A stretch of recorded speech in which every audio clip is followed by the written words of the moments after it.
আমাদের জিন্দেগির সমস্ত গুনাহগুলো মাফ করে দাও। আয় আল্লাহ তাআলা মাহমুদ,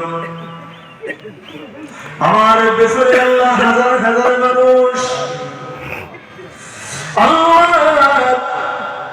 সকলেই দোয়া করে রব্বুল আলামিন যা কিছু পড়লাম, যা কিছু করলাম, লক্ষ কোটি কোটি গুণ সওয়াব বৃদ্ধি করে সোনার মদিনায় মুহাম্মদুর রাসূলুল্লাহ সাল্লাল্লাহু আলাইহি ওয়াসাল্লাম রওজা পাক মুবারকে সওয়াব গুণ পৌঁছায় দাও। আয় আল্লাহ তাআলা, কবর জিয়ারতের নিয়ত করেছিলাম আল্লাহ, কবরকে উদ্দেশ্য করে আল্লাহ সূরা ফাতিহা পড়েছি, আল্লাহ সূরা তাকাসুর পড়েছি। আয় আল্লাহ তাআলা, একটু করা